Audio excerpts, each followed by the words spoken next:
Comparison operators are used to compare values and test conditions. First category of comparison operators are equality operators.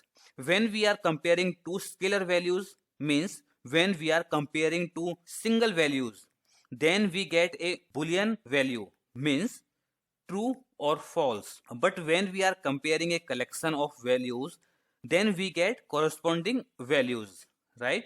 So please make a note of it. Like equality operators behave differently with single values and differently with collection of values. Equals, not equals, greater than or equal to, less than or equal to. These are equality operators. Let's see a quick demo to understand these operators better. So again, in interest of time, I have copied this code beforehand. So I have named this demo as comparison operators, equality operators in case of single or scalar values. So first of all, I am declaring two variables, or I am creating two variables which are like x and y. So x is basically 50 and y is 100. So if I try to compare x and y using if statement, what I am getting is like if I try to compare like if x equals to y, then write this condition is true, otherwise write this condition is false. So I can evaluate this using equality operator, and let me see what I get. So if I write this condition is false because my x is not equal to y. Obviously 50 is not equal to 100. So in the same way, I can compare or I can evaluate other conditions as well. Like I'm getting this condition is true, and again I'm using greater than operator, then I'm using greater than equal to operator, then less than operator, and then greater than equal to operator. So like this we can use all these operators in our production environment, and this is just simple examples to show the operators in action. So as I told, these operators behave differently with single values and in other ways in collection of values. Fine. So let me see comparison operators, equality operators in case of collection. So suppose I have a collection of few values, like suppose I have three values in this collection, that is test, best and test. Now I am trying to compare it with test value using equality operators. So what it will do is it will return all the values which are equal to test, right? So let me clear the console first so that you can see better. So let me run this expression. So I'm getting test. That is correct because two values are equal to right hand side, that is test. In the same way I can compare using not equal to operator, and in this way I'm getting only best, yes, because that is not equal to test. Fine. And same I can do with collection of integers as well, like I'm getting all the values which are greater than 2, and here I am getting all the values which are less than 2. I am getting all the values which are greater than equal to 2, and I am getting all the values which are less than equal to 2. In this way we can use these equality operators. Now next one is matching operator. Matching operators deals in strings only. If it is a scalar value on the left hand side, then it returns a Boolean value, means true or false. If collection, then it returns the values which are meeting the condition. Fine. So like, not like, match and not match. These are the matching operators. Let's see a quick demo to see these operators in action. So again, for interest of time, I have written this code beforehand, and I have named this demo as comparison operators, matching operators in case of scalar values. So if we try to read first line, that is test like test. So how we can read this is test looks like test? Of course, yes. So we should get true here. So we are getting true as a Boolean value. And in the next example, does text not look like test? No, it is false because it looks like test.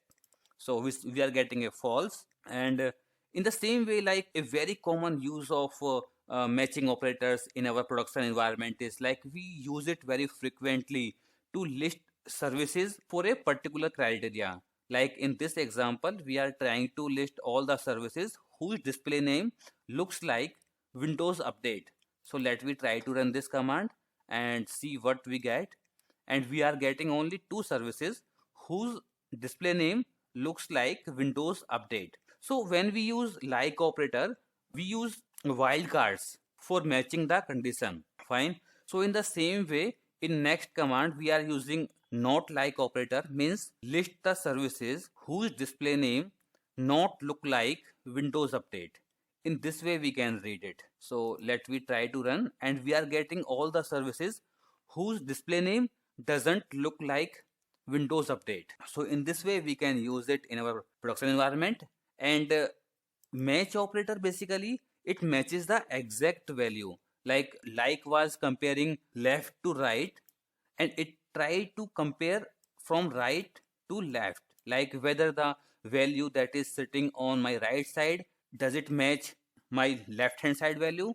In this case I should be getting true because yes, it matched the value, because it is cell and we have cell on left hand side as well, right? So we should be getting a true here. Yes.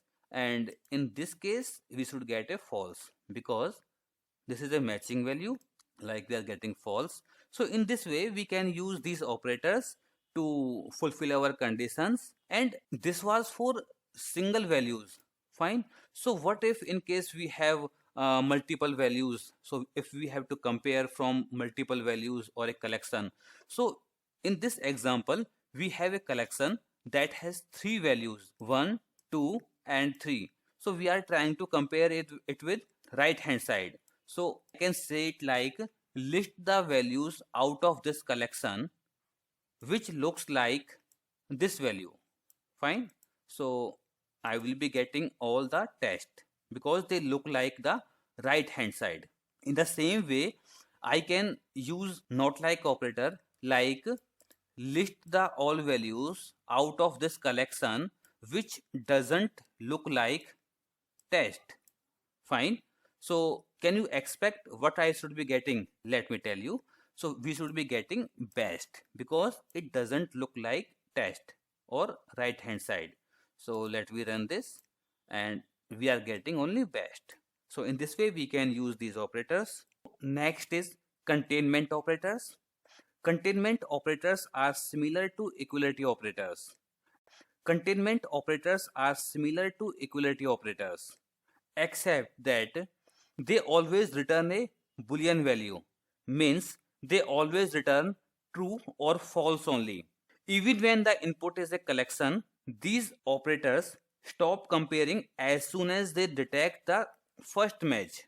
So contains, not contains, in, not in are containment operators. Let's see a quick demo to see containment operators in action. So again, as always, I have written this code beforehand, just in interest of time. We have named this demo as comparison operators and containment operators.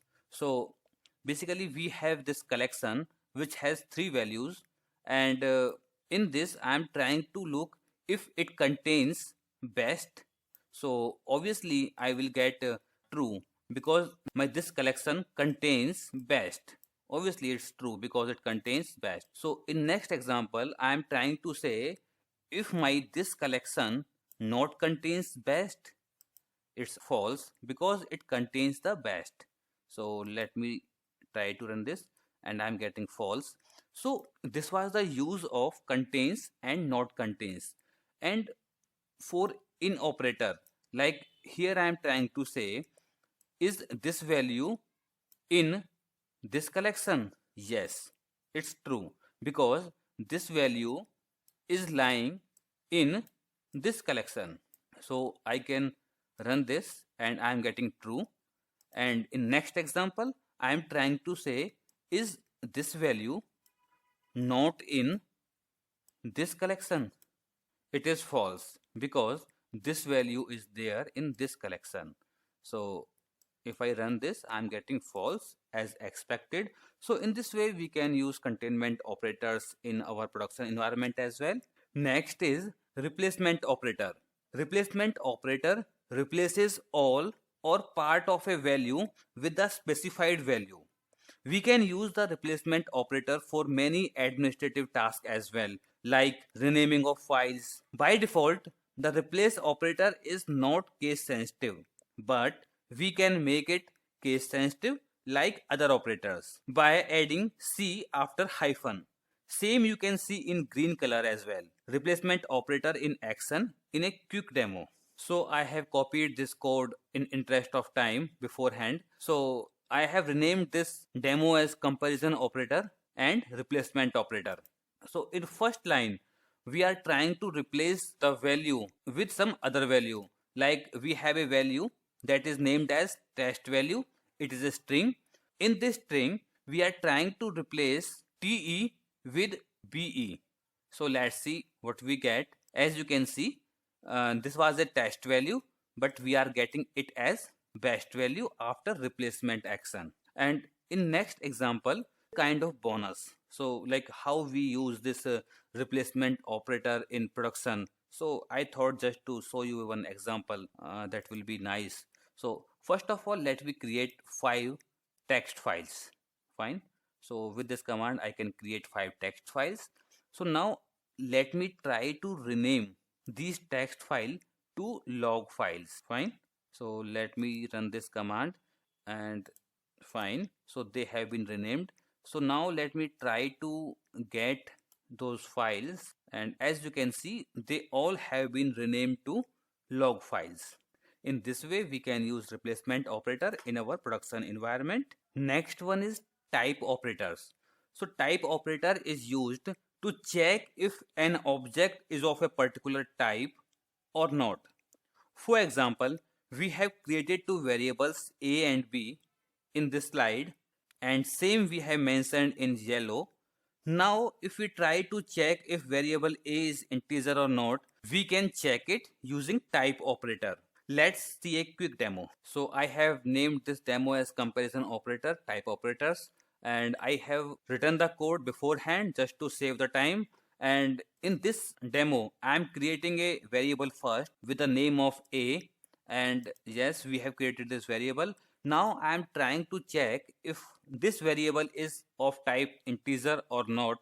So let me run this quick example, and true, because my a variable is of type integer. If in case I want to check the type of this variable, I can check in different ways as well. Like I can say like a and get hyphen member, right? So if I run this command, enter, so I can see the type of this variable is integer.